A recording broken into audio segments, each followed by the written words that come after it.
Hello, cook ബുക്കിലേക്ക് എല്ലാവർക്കും സ്വാഗതം. ഞാൻ ഇന്ന് വന്നിരിക്കുന്നത് ഒരു നെല്ലിക്ക ഉപ്പിലിട്ടതിൻ്റെ റെസിപ്പി ആയിട്ടാണ്. സിമ്പിളാണ്, പക്ഷേ എല്ലാവർക്കും അറിയില്ല, എൻ്റെ എല്ലാ ഇൻഗ്രീഡിയൻസും അറിയില്ല. എല്ലാവരും ഉപ്പുവെള്ളം തിളപ്പിച്ചിട്ട് അതിലേക്ക് നെല്ലിക്ക ഇട്ട് വെക്കും. കൂടുതലായിട്ട് തിളപ്പിക്കാനൊന്നും പാടില്ല കേട്ടോ അത്. അപ്പോൾ നമുക്ക് കറക്റ്റായിട്ട് നല്ല പെർഫെക്റ്റ് ആയിട്ട് നെല്ലിക്ക എങ്ങനെ ഉപ്പിലിടാമെന്ന് കണ്ടുനോക്കാം.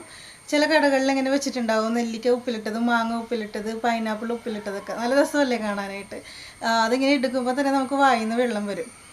നമ്മൾ മിക്കപ്പോഴും വീട്ടിലുണ്ടാക്കുമ്പോൾ ആ കടയിലെ പോലെ തന്നെ ടേസ്റ്റ് കിട്ടാറില്ല. അപ്പോൾ കടയിലെ പോലെ ടേസ്റ്റ് എങ്ങനെ വരുന്നതെന്ന് നോക്കാം.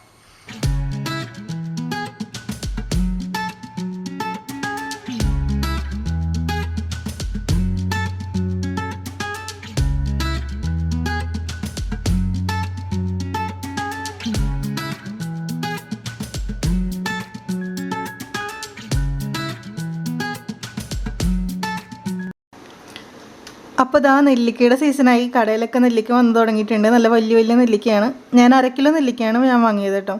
ഞാൻ ഈ കുപ്പിയിലിട്ട് നോക്കിയത് എന്താണെന്ന് വെച്ച് കഴിഞ്ഞാൽ എന്തോരം അളവുണ്ടെന്ന് അറിയാൻ വേണ്ടിയാണ്. ഈ കുപ്പിയിലകത്ത് എല്ലാം കൂടി കിടക്കുമെന്ന് അറിയാൻ വേണ്ടിയാണ് ഞാൻ ഈ കുപ്പിയിലിട്ട് വെച്ചത് കേട്ടോ. ഈ കുപ്പിയിൽ തന്നെയാണ് നെല്ലിക്ക ഉപ്പിലിടുന്നത്. നമ്മൾ ആദ്യം തന്നെ ഈ ഉപ്പിലിടുന്ന നെല്ലിക്ക എന്തെങ്കിലും കേടുപാടൊക്കെ ഉണ്ടെങ്കിൽ അതൊക്കെ ഒന്ന് കളയണം കേട്ടോ. കത്തി കൊണ്ട് കേട് വന്ന ഭാഗമൊക്കെ ഒന്ന് അരിഞ്ഞ് കളഞ്ഞാൽ മതി. നെല്ലിക്ക അങ്ങനെ തന്നെ കളയേണ്ട കാര്യമില്ല, കേട് മാത്രം നമുക്ക് ചെത്തി കളഞ്ഞാൽ മതി. അതുകൂടാണ്ട് നെല്ലിക്കൊക്കെ ഇടയ്ക്കിടയ്ക്ക് ഒരു വര ഇടുന്നത് നല്ലതായിരിക്കും. നമ്മൾ ഉപ്പിലിടുമ്പോൾ പെട്ടെന്ന് ഉപ്പ് പിടിക്കാൻ വേണ്ടിയാണ് അങ്ങനെ ചെയ്യുന്നത്. അറിയാവുന്ന കാര്യമാണല്ലോ, നമ്മൾ പ്രത്യേകിച്ച് പറയേണ്ടതൊന്നുമില്ല.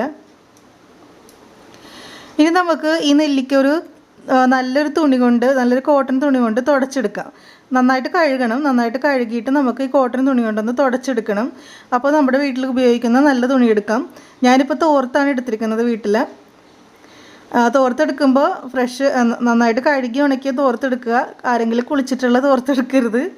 നമ്മുടെ വീട്ടിൽ ഒരുപാട് ആൾക്കാരുണ്ടെന്ന് വിചാരിച്ചോ, ജോയിൻറ്റ് ഫാമിലി ആയിട്ടാണ് താമസിക്കണമെന്ന് വിചാരിച്ചോ, അങ്ങനെ ഉണ്ടെങ്കിൽ നമ്മൾ കോമൺ ആയിട്ടുള്ള തോർത്തൊന്നും എടുക്കരുത് കേട്ടോ. കാരണം ഒരാൾ കുളിക്കുമ്പോൾ അതുപോലെ ആയിരിക്കില്ല മറ്റേ ആൾ. ഒരാൾ തോർത്ത് ഉപയോഗിക്കുന്നത് പോലെ ആയിരിക്കില്ല മറ്റൊരാൾ തോർത്ത് ഉപയോഗിക്കുന്നത്. പ്രത്യേകിച്ച് ആണെങ്കിൽ അവനവൻ്റെ കഷ്ണവും കയ്യിൻ്റെ കഷ്ണവും കാലിൻ്റെ കഷ്ണമൊക്കെ തുടക്കും. പെണ്ണുങ്ങൾ അങ്ങനെയൊന്നും ചെയ്യില്ല, വൃത്തിയായിട്ട് തന്നെ സൂക്ഷിക്കുള്ളൂ കേട്ടോ. അപ്പോൾ അങ്ങനെയുള്ളപ്പോൾ തോർത്തൊക്കെ ഒന്ന് വേറെ വേറെ ഉപയോഗിക്കാൻ ശ്രമിക്കുക. അപ്പോൾ നല്ല തോർത്തെടുത്തിട്ട് നമുക്ക് നന്നായിട്ട് തുടച്ചെടുക്കാം. ഇനി നമുക്ക് 1/2 കിലോ നെല്ലിക്ക ആകുമ്പോഴേക്കും ഒരു 3 ഗ്ലാസ് വെള്ളം മതിയായിരിക്കും. 3 ഗ്ലാസ് വെള്ളം ഒഴിച്ചിട്ട് നമുക്ക് ഒന്ന് തിളപ്പിക്കാം. അപ്പോൾ വെള്ളം നന്നായിട്ട് തിളച്ച് കഴിയുമ്പോൾ ഉപ്പിട്ടിട്ട് നമുക്ക് ഗ്യാസ് ഓഫ് ചെയ്യണം. നെല്ലിക്ക ഇട്ടിട്ട് ഒരിക്കലും തിളപ്പിക്കരുത്. തിളച്ചുകൊണ്ടിരിക്കുമ്പോഴും നെല്ലിക്ക ഇടണ്ട. പെട്ടെന്ന് തന്നെ നെല്ലിക്ക തിളച്ച് വെന്ത് പോകും. അപ്പോൾ നമുക്ക് ഗ്യാസ് ഓഫ് ചെയ്തിട്ട് മാത്രമേ നെല്ലിക്ക ഇട്ട് കൊടുക്കാം. ഇത് 1/2 ടീസ്പൂണാണ് കേട്ടോ. അപ്പോൾ ഞാനൊരു 4 പ്രാവശ്യം ഇതിലേക്ക് ഇടുന്നുണ്ട്. അതായത് 2 ടീസ്പൂൺ ഉപ്പ് ഞാനിതിലേക്ക് ഇടുന്നുണ്ട്. ഇനി നമുക്ക് പോരെങ്കിൽ പിന്നീട് ഇടാം. അപ്പോൾ ആ തിളച്ച വെള്ളത്തിൻ്റെ ആ ചൂട് കൊണ്ട് തന്നെ നെല്ലിക്ക വെന്തോളും. ആ ഒരു വേവ് മതി ശരിക്കും നെല്ലിക്കക്ക്. നമ്മൾ അതിൻ്റെ ഉള്ളിലിട്ട് വേവിച്ച് കഴിഞ്ഞ് കഴിഞ്ഞാൽ നെല്ലിക്ക പെട്ടെന്ന് തന്നെ 2 ദിവസം കൊണ്ട് തന്നെ നെല്ലിക്ക കുരുന്ന് വിട്ടുപോരും. അതുകൂടാണ്ട് നെല്ലിക്കയുടെ ആ നെല്ലിക്ക ഉപ്പിലിടുമ്പോൾ അതിൻ്റെ മുകളിലൊരു പാട പോലെ വന്ന് വീഴുകയും ചെയ്യും. കാണാനും ഒരു ഭംഗി ഉണ്ടാവില്ല, തിന്നാനും ഒരു ടേസ്റ്റ് ഉണ്ടാവില്ല. ഇതാകുമ്പോൾ കറക്റ്റായിട്ടുള്ള വേവാണ് കേട്ടോ. ഈ നെല്ലിക്ക ഉപയോഗിക്കുന്ന കുപ്പിയില്ലേ, ആ കുപ്പിയിൽ പെട്ടെന്ന് കഴുകിയെടുത്താണ്. അല്ലെങ്കിൽ നമുക്ക് വെയിലത്ത് ഉണക്കാൻ പറ്റിയില്ലെങ്കിൽ ഞാനൊരു ട്രിക്ക് പറഞ്ഞുതരാം. ഈ നെല്ലിക്ക ഉപ്പിലിട്ട വെള്ളമില്ലേ, ആ വെള്ളം കുറച്ച് കോരി കുപ്പിയിൽ ഒഴിക്കുക. എന്നിട്ട് നന്നായിട്ട് കുലുക്കി അങ്ങ് കളയുക. അപ്പോൾ ആ കുപ്പിയിലുള്ള വെള്ളത്തിൻ്റെ മയമൊക്കെ അങ്ങോട്ട് മാറും. ഇപ്പോൾ ഉപ്പിലിട്ടിട്ടുള്ള വെള്ളം തന്നെ ആയി മാറുമല്ലോ. ഒന്ന് കുലുക്കി കളയുക. എന്നിട്ട് നമുക്കിതിലേക്ക് നെയ്യപ്പോന്ന് തെറ്റി പോണ പറയുമ്പോൾ നെല്ലിക്ക ഇട്ട് വെക്കാം.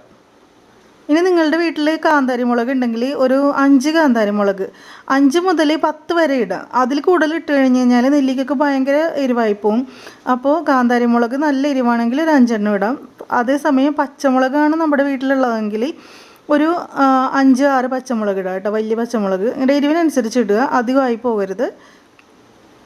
അപ്പോൾ എൻ്റെ വീട്ടിലുണ്ടായിരുന്നത് വെള്ള കാന്താരിയാണ്. അത് ഞാനൊരു 5 എണ്ണം ഇടണുള്ളൂ.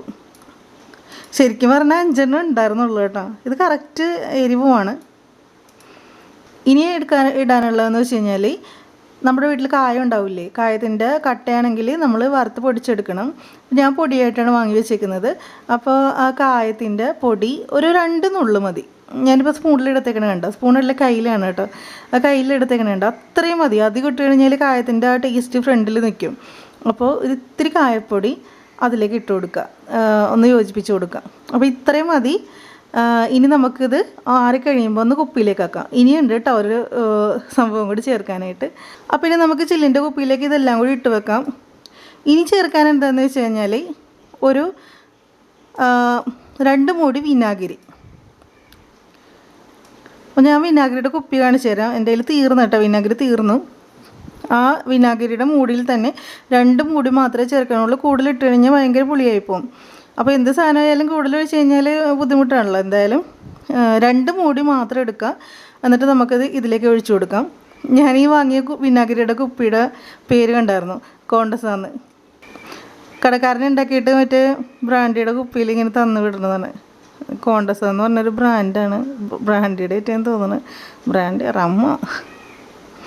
അപ്പോൾ നമുക്ക് വിനാഗിരിയും കൂടി ചേർത്ത് വെച്ചിട്ട് പിന്നെ നമുക്ക് മൂടി വെച്ചേക്കാം. ഇന്ന് കഴിക്കാനായിട്ട് കുറച്ച് ബുദ്ധിമുട്ടായിരിക്കും, കാരണം എല്ലാം കൂടി ഒന്ന് യോജിച്ച് വന്നല്ലോ. അപ്പോൾ നാളെ ആകുമ്പോഴേക്കും, നാളെ ഇതേ സമയമാകുമ്പോൾ നന്നായിട്ട് യോജിച്ചിട്ടുണ്ടാവും എല്ലാം, അത് സൂപ്പറായിട്ടിരിക്കും. അപ്പോൾ ഞാൻ അടുത്ത വീഡിയോ ആയിട്ട് വരാം. ടാറ്റാ. കാച്ചിക്ക് വേണോ? വേണോ? കാച്ചിക്ക് വേണോ?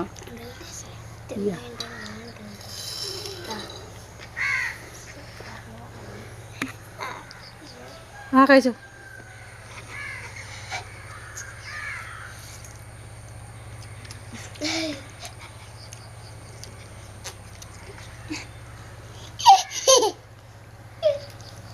കാച്ചിക്ക് വേണോ?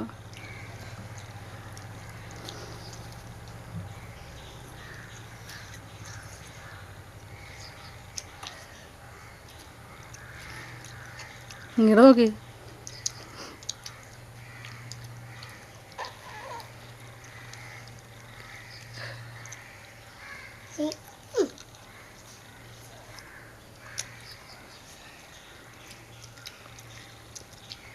മുകളിൽ കാണാൻ പറ്റണ്ട, ഇങ്ങോട്ട് താഴോട്ടാ, ഇങ്ങോട്ട് താഴെ കാണാൻ പറ്റുള്ള ഇവിടെ. ആ അത് മതി.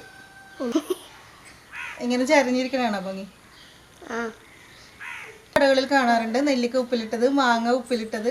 നമ്മുടെ ഹൈക്കോർട്ടിൽ മറൈൻ ഡ്രൈവിൽ നടന്നാൽ മതി, ഇതുപോലത്തെ സംഭവങ്ങൾ ഒരുപാട് കിട്ടുന്നുണ്ടാവും കേട്ടോ. അപ്പോൾ അതിൻ്റെ റെസിപ്പിയാണ് ഞാനിന്ന് ഇടുന്നത്. നിങ്ങളൊന്ന് പരീക്ഷിച്ച് നോക്കുക. സിമ്പിളല്ല കേട്ടോ. നമ്മൾ വിചാരിക്കും. ഹലോ, കുക്ക് ബുക്കിലേക്ക് എല്ലാവർക്കും സ്വാഗതം. അപ്പോൾ